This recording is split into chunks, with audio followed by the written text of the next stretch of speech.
La pluie s'abattait sur les pavés de Montmartre comme un verdict divin, et Julien, trempé jusqu'aux os, trébucha sur le seuil du cabaret enfumé. « Tu crois vraiment que l'amour existe, ou c'est juste un mensonge qu'on se raconte pour ne pas sauter du pont des Arts ?» lança-t-il à l'inconnu assis au bar, ses yeux verts brillants d'une fureur alcoolisée. Ce soir-là, sous les néons vacillants du Moulin Rouge, Julien ne savait pas encore que cet homme Lucas, le PDG impitoyable de Chicago, allait fissurer son cœur comme un vitrail gothique sous un coup de marteau. Julien avait 28 ans, un pinceau perpétuellement taché de peinture entre les doigts, et un appartement minuscule dans le Marais où les toiles s'entassaient comme des regrets. Paris, cette ville des amours impossibles, l'avait vu naître et grandir, fils d'un père boulanger et d'une mère couturière, tous deux disparus trop tôt dans un accident banal sur l'autoroute A1. Orphelin à 18 ans, il avait appris à survivre avec des croquis volés aux touristes et des nuits solitaires, rêvant d'un amour qui ne s'évaporerait pas comme la brume matinale sur la Loire. Mais la vie, cette coquette cruelle, lui réservait des farces, des amants éphémères, des galeries qui snobaient ses toiles abstraites imprégnées de mélancolie queer, et une solitude qui rongeait son âme comme l'acide sur une plaque de cuivre. Ce soir d'octobre, Julien fêtait ou plutôt noyait son énième refus d'exposition. Le cabaret Le Chat Noir bourdonnait d'une foule bigarrée, des drag queens aux lèvres carmin, des intellectuels bedonnants citant Baudelaire, et des Américains en goguette, fuyant leur banlieue stérile pour un Paris fantasmé. Il s'était glissé là, chemise blanche collée à la peau par la pluie, ses boucles châtains plaquées sur un front fiévreux. Le barman, un vieux rouquin nommé Marcel, lui avait servi un pastis trouble sans un mot, sachant que les mots étaient inutiles face à un cœur en miettes. C'est alors qu'il l'avait vu, assis au bout du comptoir, un verre de whisky pur malt entre les mains. Lucas il irradiait une aura de glace new-yorkaise au nom, chicagoenne, avec ce vent du Midwest qui fouette les gratte-ciel. 35 ans, costume anthracite taillé sur mesure par un Italien de la Via Monte-Napoléon, chemise ouverte sur un torse sculpté par des heures de gym impitoyables. Ses yeux, d'un bleu acier, balayaient la salle comme un scanner de sécurité aéroportuaire. PDG de Hill Enterprises, un empire de finance qui gobait des startups comme des amuse-bouches, Lucas était l'incarnation du rêve américain, impitoyable, solitaire, et hanté par un passé qu'il enterrait sous des bilans comptables. Chicago l'avait forgé, avec ses hivers qui mordent et ses secrets enfouis dans les eaux troubles du lac Michigan. Il était à Paris pour un deal ou une fusion avec une banque française, un balai de chiffres et de poignées de main, mais la solitude l'avait poussé vers ce cabaret, cherchant un oubli éphémère dans l'alcool et les ombres. Leurs regards se croisèrent comme deux éclairs dans une tempête. Julien, impulsif, s'approcha, son verre claquant sur le zinc. « Excusez-moi, mais vous avez l'air d'un homme qui sait ce que c'est que de se sentir seul au milieu d'une foule. Où est-ce que je me trompe ?»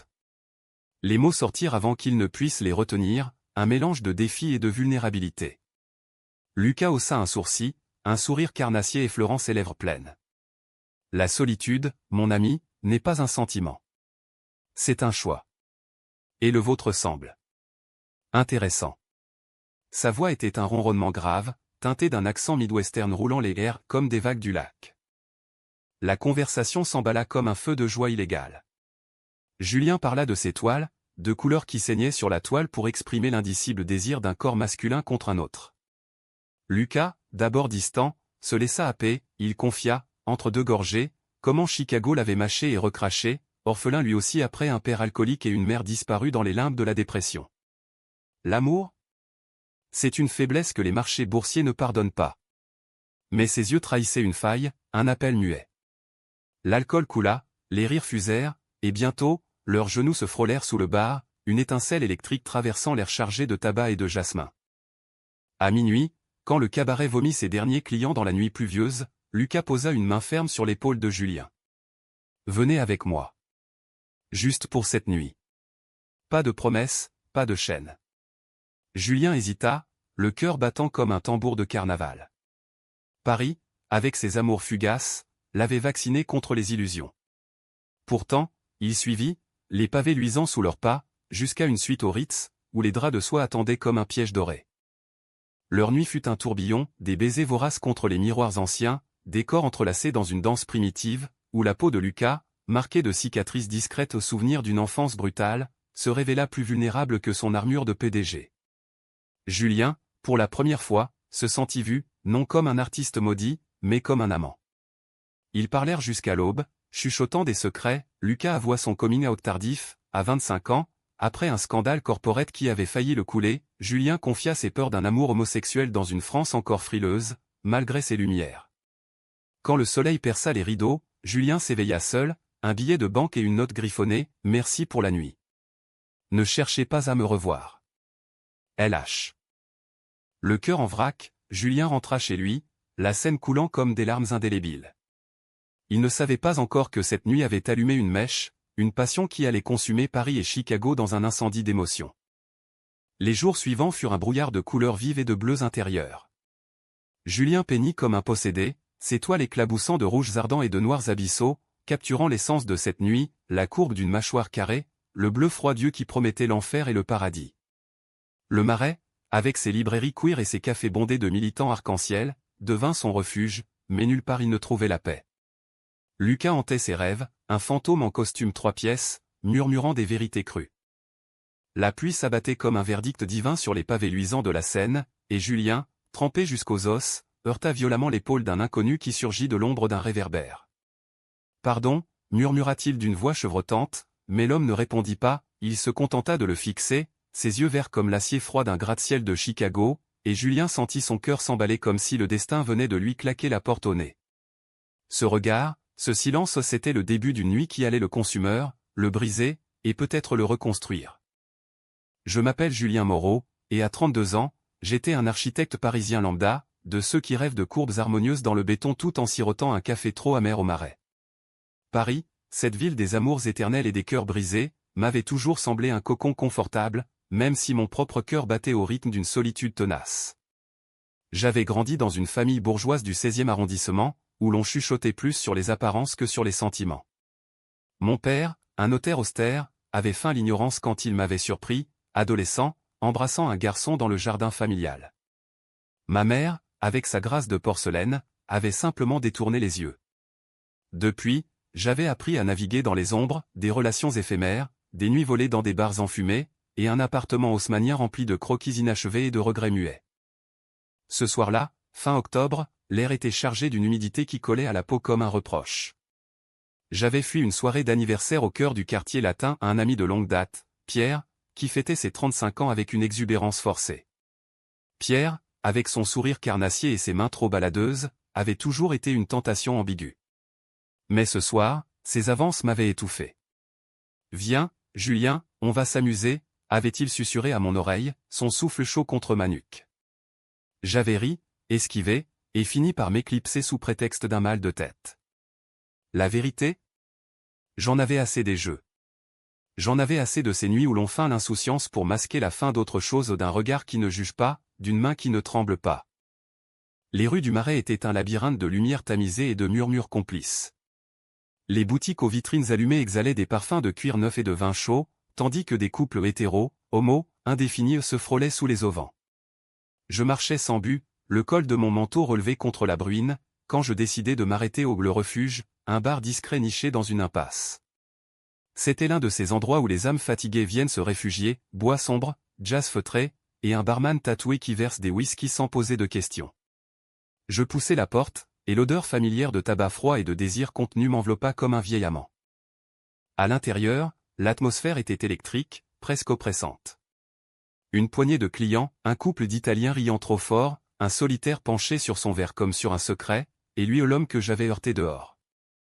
Il était assis au bout du comptoir, sa silhouette taillée comme un costume sur mesure, chemise blanche impeccable malgré la pluie, pantalon de lin gris, et une montre qui scintillait sous les spots comme un éclat de fortune new-yorkaise.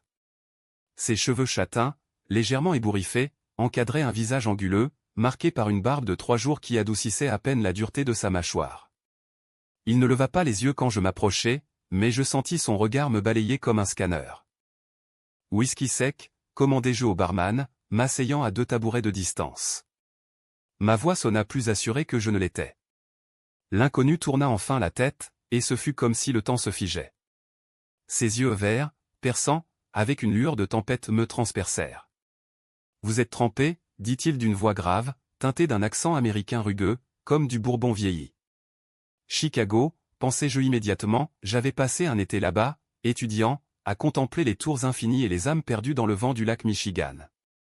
Oui, la Seine est jalouse ce soir, répondis-je avec un sourire forcé, tentant de masquer mon trouble. Il ne sourit pas. Au contraire, il fit signe au barman de nous servir 2 verres supplémentaires. À la vôtre, alors. Pour laver les regrets. Ces mots étaient secs, mais il y avait une faille, une intonation qui trahissait une fatigue profonde. Nous trinquâmes, et le whisky brûla ma gorge comme une promesse non tenue. Son nom était Lucas Hale. Il me le dit après le 2e verre, comme si c'était une confidence arrachée. PDG d'une firme de finance à Chicago Hale Capital, un empire de fusion et d'acquisition qui dévorait les petites entreprises comme des loups affamés. Il était à Paris pour une conférence sur l'innovation durable, ironie suprême pour un homme qui avouait, entre 2 gorgées, piétiner les rêves des autres pour grimper plus haut. C'est le jeu, Julien, dit-il en prononçant mon prénom comme une caresse interdite. Comment savait-il mon nom? J'avais dû le lâcher sans m'en rendre compte, dans le brouhaha de la pluie et des confidences alcoolisées. Nous parlâmes pendant des heures, ou peut-être des minutes, le temps s'effilochait dans la fumée du bar. Lucas était un mur, froid, impénétrable, avec des réponses courtes qui coupaient comme des lames. Pourtant, sous cette armure, perçait une vulnérabilité qu'il masquait mal. Il évoqua Chicago comme un purgatoire, les hivers qui mordent la peau, les nuits solitaires dans des pentousses vides, et un ex qu'il avait quitté pour un artiste plus vivant. Les gens veulent de la chaleur, pas de la glace, murmura-t-il, ses doigts effleurant le bord de son verre. Je sentis une étincelle, moi, Julien, le rêveur parisien, face à ce titan américain. Nos mondes étaient des antipodes, lui, le conquérant, moi, le contemplatif. Mais dans ce bar, sous les notes de Miles Davis, nous étions 2 âmes errantes. La nuit s'épaissit, et avec elle, le désir. Quand Lucas posa sa main sur la mienne, un geste fugace, presque accidentel, ce fut comme un courant électrique. Et toi, Julien? Qu'est-ce qui te ronge? Sa question me désarma. Je parlais de Pierre, de mes doutes, de cette peur viscérale d'aimer sans être vu. Il écouta, vraiment, pour la première fois depuis que nous nous étions heurtés dehors. Puis, sans un mot, il se leva, régla l'addition, et m'entraîna dehors. La pluie avait cessé, laissant place à un brouillard ouaté qui enveloppait les rues comme un voile de secret. Nous marchâmes le long de la Seine, nos épaules se frôlant. Les lumières des bateaux-mouches dansaient sur l'eau noire, et Paris, cette séductrice éternelle, conspirait en notre faveur. « Viens chez moi », dit-il soudain, sa voix basse comme un ordre voilé. Son hôtel était un palace discret près de la place Vendôme, suite au dernier étage, avec vue sur les toits scintillants. Dans l'ascenseur, l'air crépitait. Ses lèvres effleurèrent les miennes à un baiser hésitant, puis vorace, comme si toute sa froideur se muait en feu. Cette nuit-là, dans les draps de soie, Lucas Hale se révéla. Son corps, sculpté par des heures de gym impitoyables, se fit doux, suppliant. Il murmura des mots en anglais Don't leave me que je traduisis en silence, ne m'abandonne pas. Nos peaux se mêlèrent dans une danse primitive, rythmée par les halètements et les confidences arrachées. Pour la première fois, je me sentis vu, désiré non pour mon apparence lisse, mais pour mes failles. Lucas, le PDG froid, pleura presque quand je l'embrassai la nuque, comme si j'effleurais une cicatrice invisible. Au petit matin, alors que le soleil perçait les rideaux, il se leva abruptement. C'était une erreur, dit-il en enfilant sa chemise, son ton redevenu glacial. Je restai figé, nu sur le lit, le cœur en miettes. Pourquoi, balbutiai-je. Il se tourna, les yeux froids, parce que je ne peux pas me permettre les faiblesses, Julien. Pas à Chicago. Pas avec toi. Et il partit, me laissant avec l'odeur de son aftershave et un vide béant. Les jours suivants furent un tourbillon de confusion. Paris, ma ville bien-aimée, me semblait soudain hostile, les cafés du Marais résonnaient d'échos de rires moqueurs, et chaque pont sur la Seine me rappelait ce baiser volé sous la pluie. Je retournai à mon bureau, un atelier exigu près de Bastille, où mes plans d'architecture pour un musée éco-responsable attendaient, inachevés. Mes collègues ou une bande d'artistes bohèmes remarquèrent mon air hagard. « Qu'est-ce qui t'arrive, Julien ?» Une rupture, demanda Sophie, ma meilleure amie, en posant une main compatissante sur mon épaule. Je haussai les épaules, feignant l'indifférence. Comment expliquer qu'une nuit avec un étranger m'avait ébranlé plus qu'une année de solitude? Lucas hantait mes pensées comme un fantôme yankee. Je fouillais en ligne, bien sur Hale Capital, un mastodonte de Wall Street avec des bureaux à Manhattan et des rachats controversés en Europe. Les articles le dépeignaient comme un requin, Lucas Hale, le roi froid des fusions, titrait Le Figaro. Une photo en noir et blanc le montrait lors d'une conférence à Davos, sourire carnassier, bras croisés. Mais je voyais l'autre Lucas, celui qui gémissait mon nom dans l'obscurité, vulnérable, humain. Une semaine passa, puis deux. Pierre, sentant ma faiblesse, revint à la charge. Nous dînâmes dans un bistrot de Montmartre, vin rouge et fromage fondant, mais ses mains sur mes cuisses me donnaient la nausée. « Oublie cet Américain fantôme », murmura-t-il, ses lèvres contre mon oreille. Je suis là, moi. Je le repoussai doucement, prétextant un mal de tête. La vérité ? Lucas avait allumé un feu que Pierre ne pouvait éteindre. Ce soir-là, seul dans mon appartement, je composais le numéro de l'hôtel de Lucas au trouvé sur un site de réservation. Monsieur Hale a quitté Paris, répondit la réceptionniste d'une voix monocorde. Chicago l'avait rappelé, comme un aimant impitoyable. Pourtant, le destin, ce farceur parisien, en décida autrement. Mi-novembre, une invitation arriva par mail, la conférence sur l'innovation durable se prolongeait avec un gala au Louvre. Hale Capital sponsorisait l'événement, et Lucas y serait. Mon cœur bondit. Était-ce une coïncidence? Ou un appel muet? J'acceptai, prétextant un networking professionnel. Sophie rit, toi, au Louvre avec des requins de la finance? Ça va être folklorique. Le soir du gala, je me fis violence pour enfiler un smoking slim, mes cheveux gominés en arrière comme un dandy des années folles. Le Louvre, sous ses voûtes illuminées, bruissait d'une élégance factice, robe de soie, smoking taillé sur mesure, et un air de champagne qui masquait les négociations âpres. Je salomais entre les invités et diplomates français, entrepreneurs californiens, et ce PDG au centre de tout. Lucas était là, au pied de la Vénus de Milo, un verre de scotch à la main, entouré d'un SM de flatteur. Il portait un costume anthracite qui soulignait sa carrure athlétique, et son regard balayait la salle comme un radar. Nos yeux se croisèrent à travers la foule, et ce fut comme un choc électrique. Il blêmit imperceptiblement, puis se reprit, hochant la tête avec une politesse glaciale. Je m'approchai, le cœur martelant ma poitrine. « Monsieur Hale », dis-je d'une voix que j'espérais ferme. Quelle surprise! Il inclina la tête, Monsieur Moreau. Paris est un petit monde. Ses mots étaient courtois, mais ses yeux trahissaient la tempête. Nous échangeâmes des banalités, l'architecture du Louvre, les défis de la durabilité tandis que la musique de chambre enveloppait nos silences tendus. Puis, comme par magie, la foule s'écarta, et nous nous retrouvâmes seuls près d'une fenêtre donnant sur la pyramide scintillante. « Pourquoi es-tu venu » demanda-t-il enfin, sa voix basse, presque un murmure. Je déglutis, parce que cette nuit. Elle n'était pas une erreur. Pas pour moi. Il ferma les yeux, passant une main dans ses cheveux. Julien, tu ne comprends pas. Ma vie à Chicago. C'est un échiquier. Un faux pas, et tout s'effondre. Il avoua alors son secret, un conseil d'administration conservateur, des rumeurs sur sa sexualité qui pourraient couler l'entreprise. J'ai passé des années à construire ce mur de glace. Toi. Tu l'as fissuré. Ces mots me touchèrent comme une lame. Je posai ma main sur son bras, et si on le brisait ensemble? Il hésita, puis m'attira dans un alcôve sombre, derrière une tapisserie Renaissance.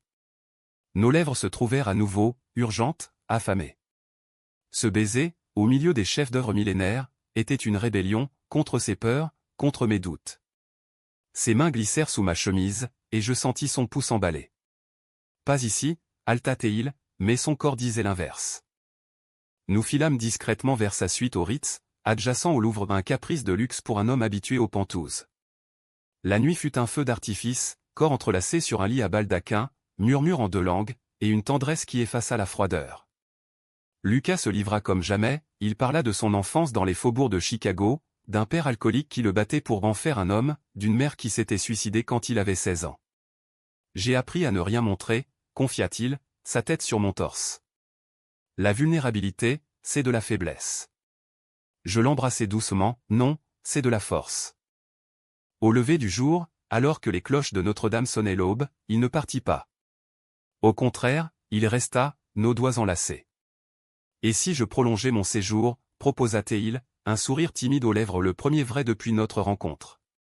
Paris s'ouvrit à nous comme un amant complice, promenade main dans la main le long des quais, discrète, pour lui, dîner dans des brasseries cachées, et nuit où l'amour se faisait poésie charnelle.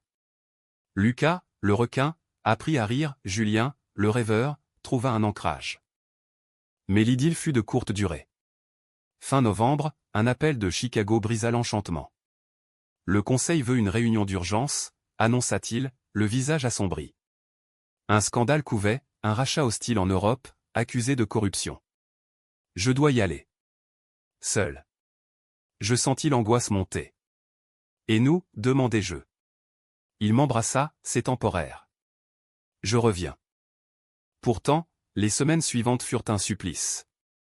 Ses mets devinrent sporadiques, froids comme ses premiers mots. Affaire compliquée, écrivait-il. Puis, silence. Pierre, sentant le vent tourner, réapparut, un SMS nocturne, une invitation à une expo. Je refusai, mais la solitude me rongeait.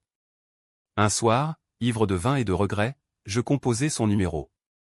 Une voix féminine répondit, bureau de Lucas Hill. Qui de la part? Mon sang se glaça. Julien Moreau. De Paris. Un silence, puis, Monsieur Hill est en réunion. Voulez-vous laisser un message? Ce fut le premier craquement. J'imaginais des scénarios, une assistante trop proche, des pressions pour un mariage de façade. La jalousie, ce poison lent, s'insinua. Pourtant, je m'accrochais, en voyant des photos de Paris enneigé, des mots d'amour en français qu'il prétendait traduire maladroitement. Décembre enveloppa Paris d'un manteau blanc, et avec lui vint la trahison lente, insidieuse, comme un flocon qui fond sur la peau. Lucas promit un retour pour Noël, mais les jours passèrent en un vide hurlant. Mes nuits se peuplèrent de rêves où son corps se dissolvait dans le brouillard chicagoan, laissant place à un écho de rire moqueur. Au bureau, Sophie me traîna à une fête de fin d'année, guirlande scintillante, vin chaud, et Pierre, bien sûr, qui dansait trop près. « Laisse-moi t'aider à oublier », murmura-t-il, ses lèvres effleurant mon cou. Pour la première fois, je ne le repoussai pas. Un baiser volé dans un coin sombre amer, mécanique, un pansement sur une plaie ouverte. Le lendemain, rongé par la culpabilité, j'appelai Lucas. Pas de réponse. Un mail arriva enfin, désolé pour le silence. Crise majeure. Bientôt. Bientôt devint jamais. Janvier apporta les premières fissures visibles. Un article dans les Échos, Hill Capital impliqué dans un scandale fiscal transatlantique. Lucas, cité comme visionnaire impitoyable, posait en photo avec une équipe et au premier plan, une femme élégante, Sarah Klein, directrice des opérations, son bras frôlant le sien. Mon estomac se noua. Qui était-elle? Une partenaire? Une façade? La jalousie se mua en obsession. Je passais des nuits à scroller son LinkedIn, décryptant chaque like, chaque commentaire. Pierre, sentant ma vulnérabilité, insista, ils t'utilisent, Julien. Ces Américains. Ils prennent et ils partent. Ces mots, dits avec une tendresse feinte, semèrent le doute. Pourtant, une lueur persistait, un SMS tardif, pense à toi sous la tour Eiffel, accompagné d'un émoji cœur. Était-ce sincère, ou un os jeté à un chien affamé? Février, mois des amours fous, apporta le coup de grâce. J'appris par un contact au gala un journaliste curieux que Lucas était fiancé. Fiancé? À Sarah Klein, pour des raisons stratégiques, chuchotait-on dans les couloirs feutrés de la finance. Un appel anonyme confirma, c'est du vent, mais ça calme les actionnaires. Mon monde s'effondra. Je composai son numéro, tremblant. Lucas, c'est quoi cette histoire de fiançailles, hurlai-je quand il décrocha enfin. Un silence, puis sa voix, brisée, Julien. Ce n'est pas ce que tu crois. Il expliqua, un contrat de façade, pour apaiser les conservateurs, sans bague ni nuit partagée. Je te jure, c'est pour protéger l'Empire. Et nous. Mais les mots sonnaient faux, écho d'une nuit pluvieuse. Protéger quoi? Ton mur de glace, rétorquai-je, les larmes coulant. Tu m'as promis, Lucas. Tu m'as fait croire en nous. Il supplia, viens à Chicago. On en parle. Mais la distance océanique, émotionnelle était devenue un gouffre. Le conflit culmina lors d'une visite surprise. Fin février, impulsif, je pris un vol pour OR, atterrissant dans un blizzard qui fouettait les tours comme un châtiment. Chicago, vent hurlant, néon criard, et un froid qui s'infiltrait jusqu'aux os. Lucas m'attendait à l'aéroport, son visage pâle sous les lumières fluorescentes. Tu es fou, dit-il en m'embrassant malgré la foule. sa voiture ou une berline noire aux vitres teintées nous mena à son Penthouse sur Michigan Avenue, vert et acier, vue sur le lac gelé, un mausolée de luxe impersonnel. Cette nuit-là fut un ouragan. Nous fîmes l'amour avec une urgence désespérée, corps claquant contre les baies vitrées, cris étouffés par le vent. « Je t'aime », murmura-t-il enfin, ces mots en français maladroit que j'avais tant attendus. Mais au matin, la réalité frappa. Sarah appela, réunion d'urgence au conseil. Lucas s'habilla, son armure de PDG de retour. « Reste », implora-t-il. Mais je vis les ombres, des dossiers sur son bureau, un contrat de mariage falsifié, et un regard fuyant. Le soir, lors d'un dîner d'affaires je m'incrustai, la trahison éclata. Sarah, blonde sculpturale en tailleur rouge, posa une main possessive sur l'épaule de Lucas devant moi. « Mon fiancé est brillant, n'est-ce pas, Julien ?» dit-elle avec un sourire carnassier, ignorant mon existence jusqu'alors. Lucas rougit, balbutia, « c'est compliqué. » Compliqué ? Mon sang bouillonnait. Je me levai, renversant mon verre, « Compliqué ? C'est une farce, et je suis le clown. » La salle se tut, regard curieux. Lucas me suivit dehors, dans la neige qui tombait dru. « Explique-moi, Lucas. » Sarah, le contrat, tout ça.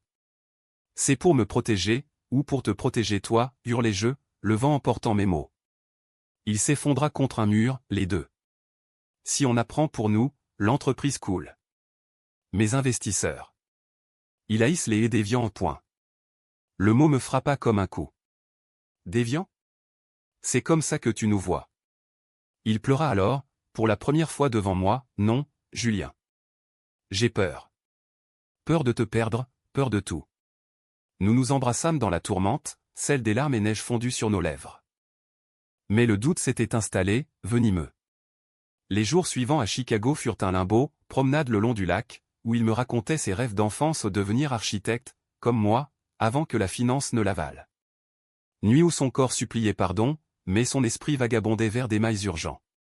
Pierre, de Paris, envoyait des messages, reviens. Il ne vaut pas tes larmes. Et Sarah. Elle rôdait, invitations anodines qui sentaient le piège.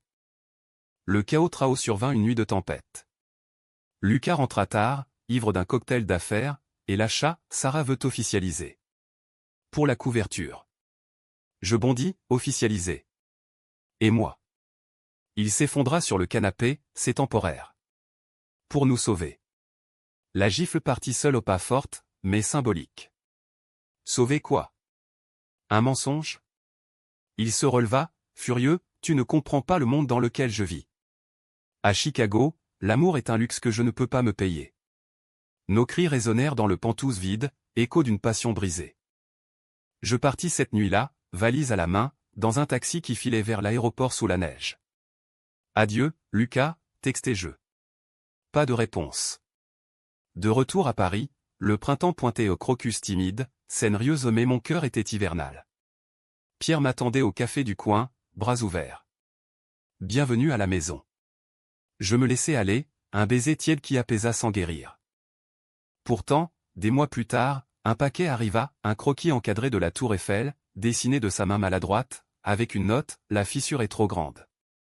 Pardonne-moi. Le pardon? Pas encore. Le printemps parisien fleurit en un mensonge doux amer.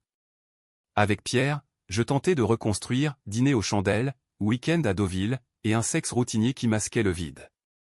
Il était prévisible aux tendresses bourrues, rire forcé mais sûr, ancré dans le sol français que je connaissais par cœur.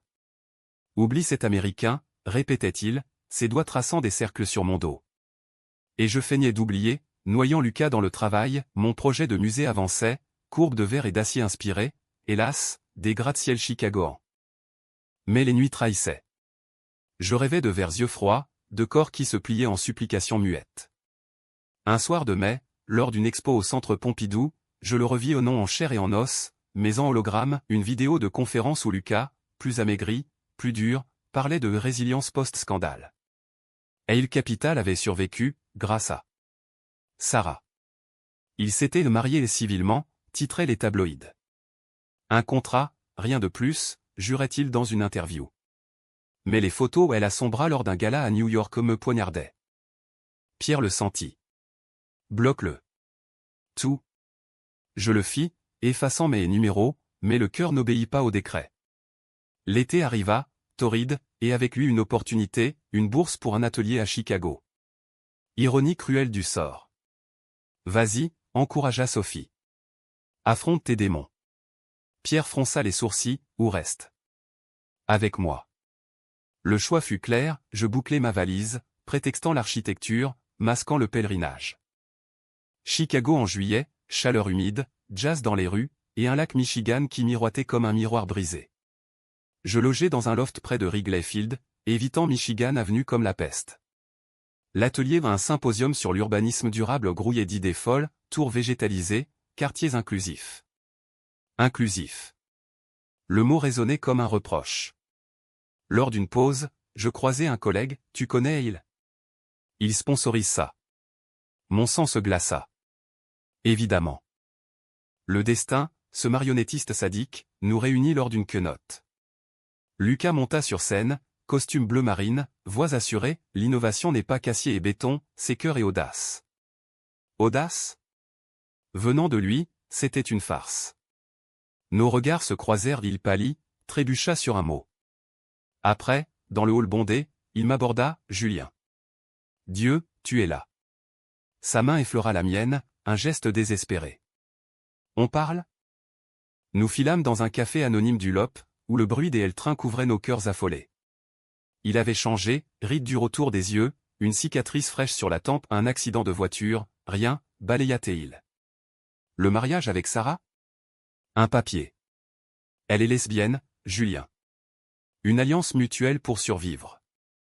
Il sortit des documents, contrat notarié, clause de nullité. Je n'ai jamais couché avec elle.